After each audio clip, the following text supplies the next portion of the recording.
وہ آپ کے لیے جنگیں لڑتا ہے، وہ آپ کے بہاف پہ باتیں کرتا ہے، وہ آپ کے بہاف پہ سب کچھ کرنا چاہتا ہے، لیکن وہ فقط آپ سے یہ چاہتا ہے، اے اسرائیل اگر تو میری طرف واپس آئے۔ کئی ایک حالات اور واقعات ہماری زندگی میں ایسے آ جاتے ہیں، ہم ڈاواں ڈول ہو جاتے ہیں، حالات کی پیش نظر ہم لہروں کے ساتھ ہی بہتے چلے جاتے ہیں۔ تو ابراہیم سے کہتا ہے خدا میں تیری سر اور تیرا بہت بڑا اجر ہوں، اور خداوند کہتا ہے تو میرے لیے کیا کر، قربانی گزرا، بچھیا لے اور پھر کمری لے۔ چھوٹے جانوروں کو کہا کہ اس کے حصے نہ کرنا، لیکن کیا کرنا، بڑے جانوروں کے حصے کرنا۔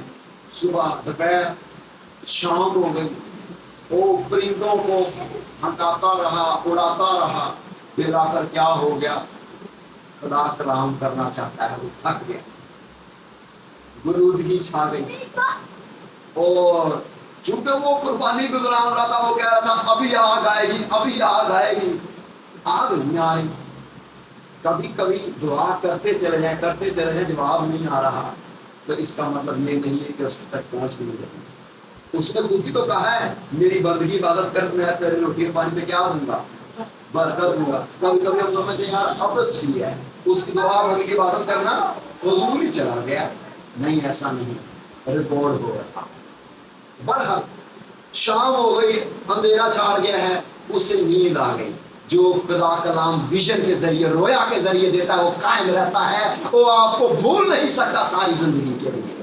آمین۔ خدا آپ کو ایک رویا دے رہا ہے، خدا آپ کو ایک ویژن دے رہا ہے، اس کے لیے تیار کر رہا ہے۔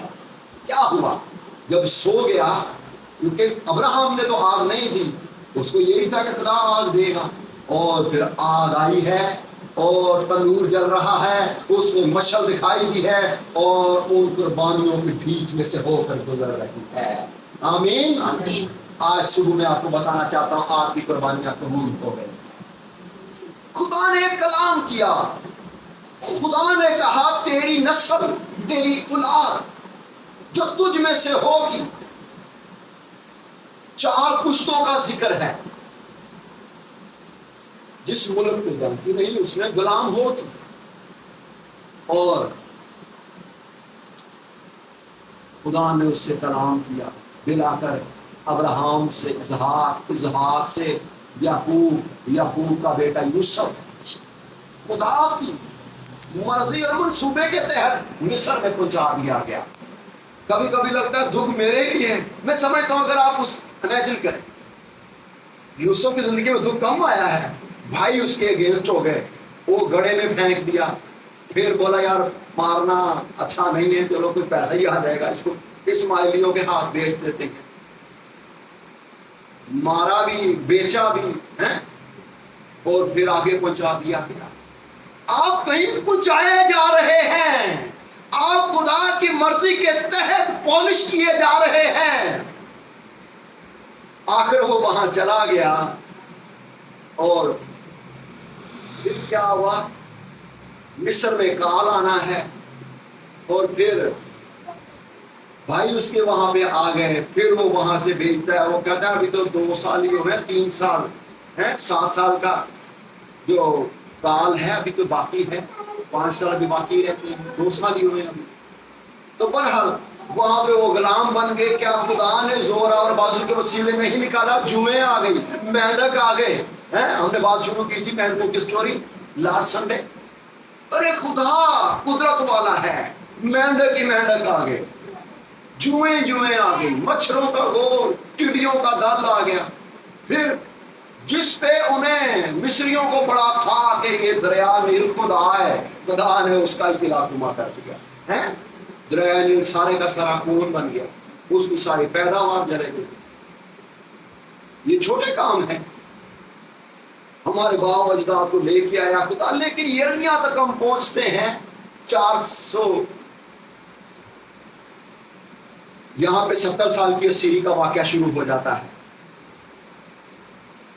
اور خدا یہاں بھی اپنے لوگوں سے کلام کرتا ہے کہ یہ غلامی جو ہے میری طرف سے نہیں ہے، لیکن تم اگر میری طرف واپس آؤ، تم اگر میرے ساتھ چلتے رہو. لکھا ہوا ملتا ہے اے اسرائیل اگر تم میری طرف واپس آئے ہیں، اگر تم واپس آئے، خداوند فرماتا ہے اگر تم میری طرف واپس آئے اور اپنی مکروہات کو میری نظر دور کرے تو آوارہ نہ ہوگا.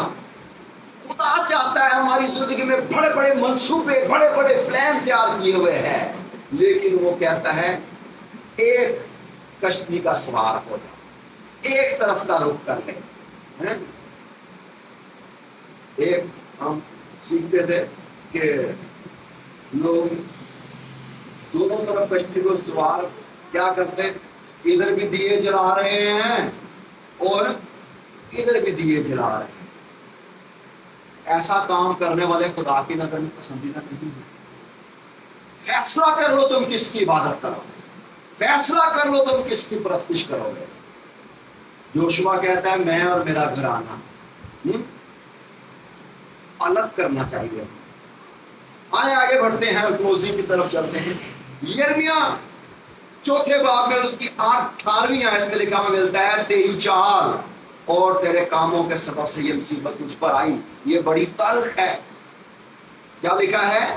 تیری چال اور تیرے کاموں سے یہ مصیبت تجھ پر آئی، یہ تیری شرارت ہے، یہ بہت تلخ ہے. کیوں؟ کہ یہ تیرے دل تک پہنچ گئی. 19ویں آیت میں نے کہا ہائے میرے پردائے دل میں درد ہے، میرا دل بیتاب ہے.